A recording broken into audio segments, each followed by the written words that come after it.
Je n'ai pas toujours été à ses côtés, mais lui a toujours été auprès de moi. Donc restez près de lui dans tout ce que vous faites. Si vous pensez vouloir faire ce que moi j'ai fait, alors faites ce que j'ai fait. Et restez près de Dieu.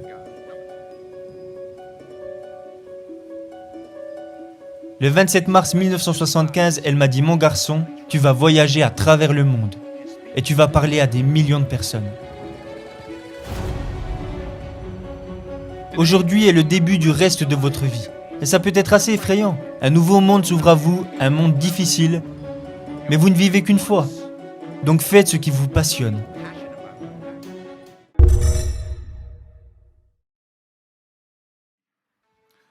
Laissez-moi profiter de ce moment pour féliciter chacun d'entre vous aujourd'hui. Vous êtes diplômé. Vous l'avez fait. Félicitations à vous. Et en plus, vous y êtes arrivé tout seul. Personne ne vous a aidé. Non, ça c'est pas vrai. Vous savez, c'est ce que je pensais quand j'étais jeune. Et que je commençais à vraiment réussir en tant qu'acteur. Je rentrais chez moi et je disais à ma mère, « Maman, est-ce que tu penses que ça va vraiment arriver ? Je vais devenir si célèbre que je vais pouvoir aider tout le monde et je pourrais faire ceci et je pourrais faire cela. » Elle me répondait, « Mon garçon, arrête-toi là, arrête-toi là, arrête-toi là. »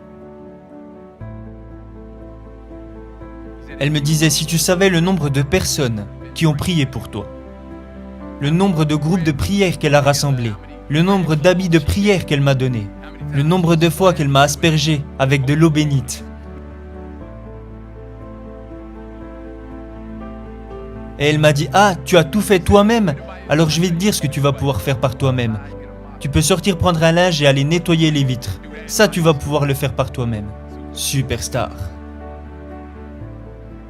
Je vous dis tout ça parce que je veux féliciter tous les parents et amis, et la famille, et les tantes et les oncles, et les grands-pères et les grands-mères, les enseignants, les amis et aussi les ennemis. Toutes les personnes qui vous ont aidé à devenir qui vous êtes aujourd'hui. Je vais vous raconter 2-3 petites histoires. Je vais essayer d'être bref. Je me souviens que lors de ma remise de diplôme, le gars qui parlait était une vraie pipelette. Bla bla bla bla bla. Alors, je vais essayer d'être bref. Numéro 1. Placez Dieu avant tout.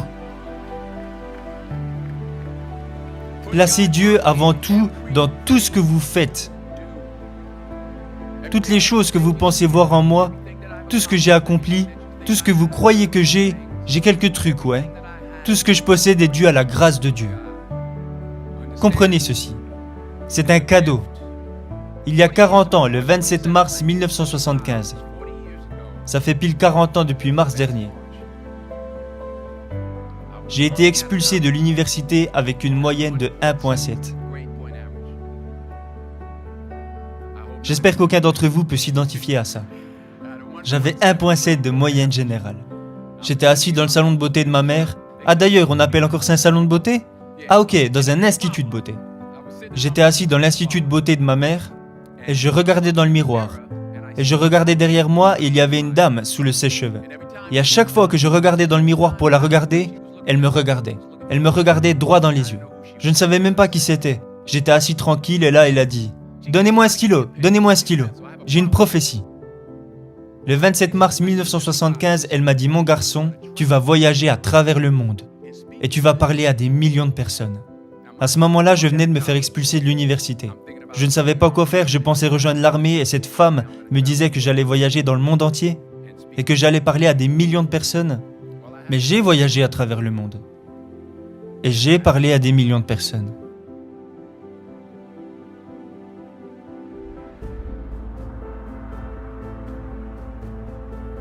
Mais ça, ce n'est pas le plus grand succès que j'ai eu.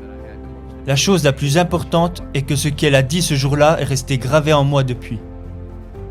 J'ai été protégé, j'ai été dirigé et j'ai été corrigé.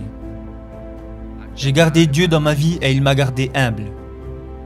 Je n'ai pas toujours été à ses côtés, mais lui a toujours été auprès de moi. Donc restez près de lui dans tout ce que vous faites. Si vous pensez vouloir faire ce que moi j'ai fait, alors faites ce que j'ai fait et restez près de Dieu.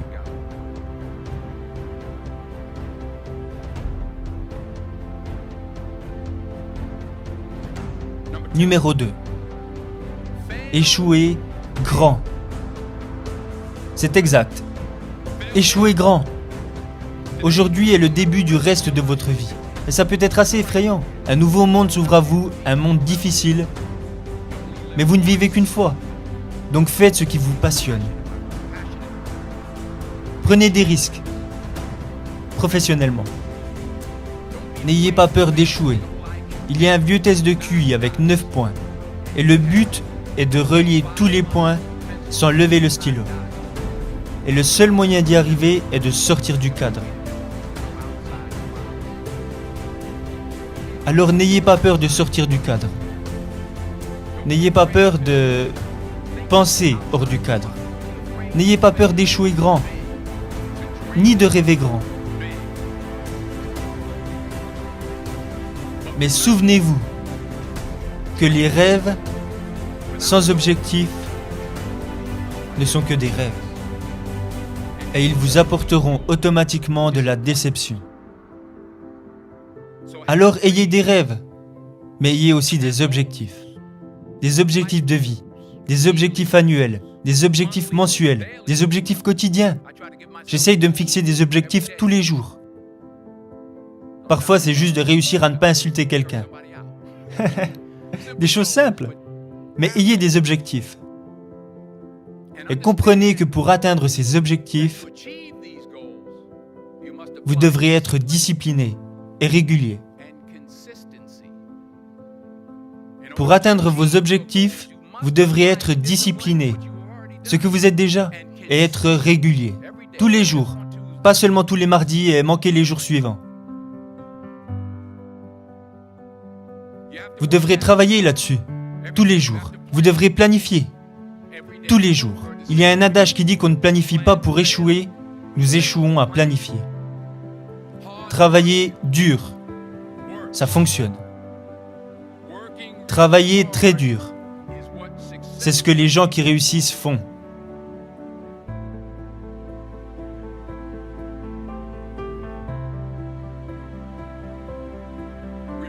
Souvenez-vous toujours que ce n'est pas parce que vous faites plus que vous obtiendrez plus. Souvenez-vous de ça. Ce n'est pas parce que vous travaillez plus que vous obtiendrez plus. Ne confondez pas le mouvement avec le progrès. Ma mère disait, tu peux courir sur place tout le temps et ne jamais arriver nulle part. Alors continuez de travailler, continuez de vous fixer des objectifs et continuez de progresser.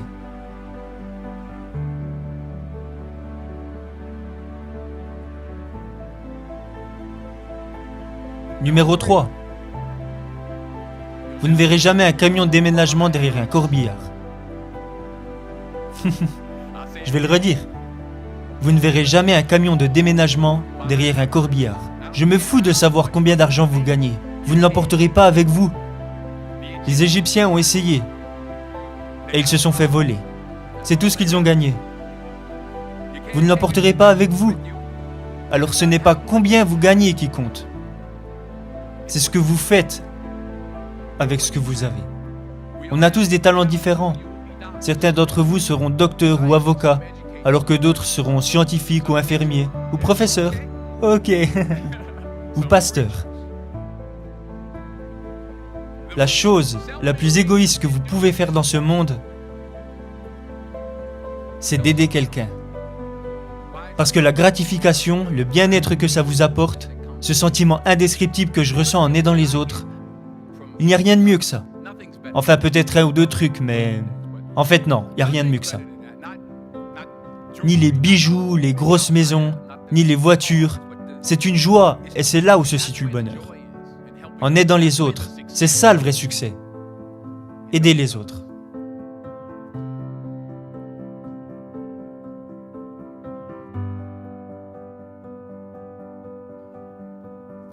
Au final, je prie pour que vous mettiez vos pantoufles sous votre lit ce soir, pour que lorsque vous vous réveillerez demain matin, vous soyez obligé de vous mettre à genoux pour les attraper. Et quand vous serez à genoux, dites merci. Merci pour la grâce. Merci pour la miséricorde. Merci pour la compréhension. Merci pour la sagesse. Merci pour les parents. Merci pour l'amour. Merci pour la gentillesse. Merci pour l'humilité. Merci pour la paix. Merci pour la prospérité. Dites merci pour tout ce que vous possédez déjà. C'est comme ça que je vis ma vie et c'est pour ça que je suis là devant vous aujourd'hui. Dites merci en avance pour ce que vous avez déjà. Le vrai désir que vous avez dans le cœur pour quoi que ce soit de bon est un message de Dieu qui vous a été envoyé en avance pour vous indiquer que c'est déjà à vous. Je vais le redire. Le vrai désir que vous avez dans le cœur, peu importe ce que vous voulez faire, les choses que vous voulez faire pour aider les autres, pour progresser ou pour faire de l'argent. Ce désir, ce sentiment est la preuve de Dieu, qui vous a été envoyé en avance pour vous indiquer que vous l'avez déjà. Alors toutes les bonnes choses que vous voulez, vous pouvez les obtenir. Donc réclamez-les. Travaillez dur pour les obtenir. Et quand vous les aurez obtenus, retournez-vous et aidez quelqu'un d'autre à les obtenir. Chacun doit enseigner à l'autre. N'aspirez pas juste à gagner votre vie. Aspirez à faire une différence.